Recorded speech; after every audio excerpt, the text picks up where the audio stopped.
Hello, I'm Victor Rallo Jr. and I'm sitting at my kitchen table, and I love this table. It's bigger and longer than ever, and it's an important table because it brings people together. And today I'm with a very good friend, Iacopo Lenci, and his dad's a winemaker. And usually we talk about wine at this table, but today we're going to talk about beer because Iacopo is a craft brewer from Lucca, and people might not know that this craft brewing kind of phenomenon is taking over Italy, and it's become very important there. Tell us a little bit about it. Yeah, definitely. The beer movement is such exploding right now in Italy. We started up in 2006, and we were the fourth brewery in Tuscany, and now just in Tuscany we have 58 breweries. It's something impressive. We are almost at, I would say, 580 microbreweries just in Italy, and that's fantastic. You know, we are still the lower beer drinker in Europe. Said that, the quality is really raising up, and finally something is moving. Right. Yeah. We spoke before, and you said something, really important. You said on the back of your label it says the glassware to use, and kind of you view your beer as a fine beer, and almost would drink it in a stem glass as you would a wine. And tell us why. Because basically in Italy we have never had a culture, an heritage, an history about beers, and at the very beginning it was a mess. Really, we always thought about beers as sons and daughters of the industry, and said that, having no culture, we are not German, we have no national path to follow, we can do whatever we want. Right. And at least we always had a good taste. We always tasted good food, good wines, good weather, right. Good women. Right. We always tasted good stuff. My wife's here today. I can't tell you about the women. Everything else I agree. But again, we know what is good. And when we started to think about beers, to think about different countries, personally I've always been very influenced by the Germans and by the Belgians and by the English ones. But again, I don't have to replicate their beers. I'm free to invent, I'm free to mix different tastes together, and I'm free to do those kind of beers that I like.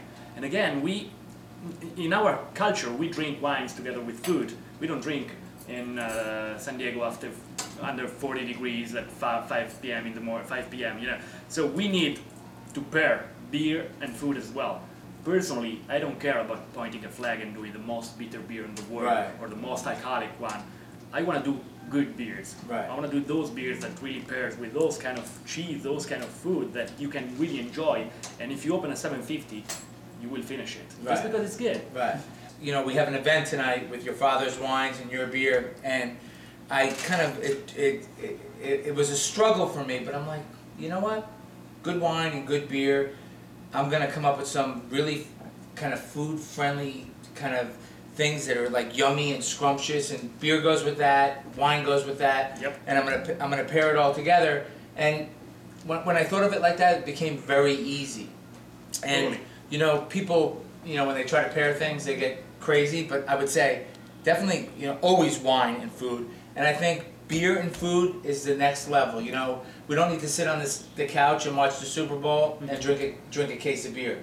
We need to enjoy the flavors of what we're drinking, and that's what you bring to the table. Quality, all of the ingredients are thought about to produce very, very, very high quality beers. Appreciate. Yeah. Tell us about the beer line, the different beers that you make. Yeah, I do basically 6 beers all year long, which are our standard ones, our brewer line.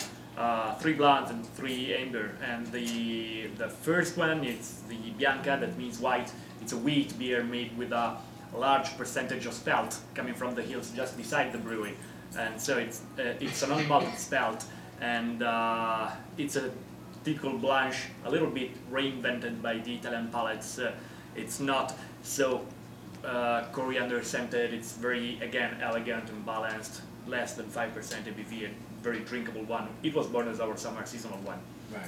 The second, Brewer in Bruton, it's our flagship, and you know what? It's a blonde ale made with German hops, and everything is European, continental, dry, herbal hops. Sometimes after drinking a lot of double IPAs, you just need to come back to the origin, and that beer is the origin to me. The simplest one to drink, the hardest one to brew. Right. Third, it's probably one of the most famous from our factory is it's a Stoner, unapproved in US as Stoner. It's called the Stone R over here. Stone R. Yeah, it's a strong golden ale in Belgian style with 3 grains, barley, wheat, and rye as well. Very complex, higher residual sugar content. A lot of yellow dried fruits coming from the fermentation. It's long, it's persistent. That's the craft brewer guy's beer, right? It is, Right. definitely. And then we get the Lilith, which is my own favorite. It's a reinterpretation of an IPA again, but it's made in the English way. Again, being completely free, I did an English style beer with German caramel malts and both European and American hops in dry hopping. A nice mixtures, a nice, Right. yeah, it works.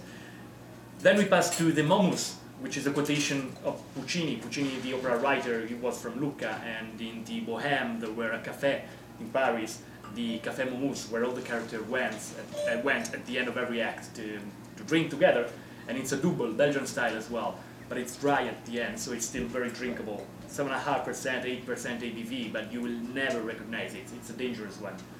And the last one, the beer to be drinked, sealed down, it's the 10. It's a barley wine style, again, very English, so it's not a punch in your face. Sometimes barley wine are just too much, Right. linked between sweetness and bitterness. They're rude.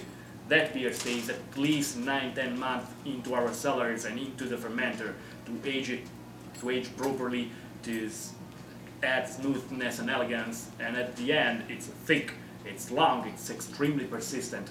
Just the first mass, no sparging, but it's enjoyable again.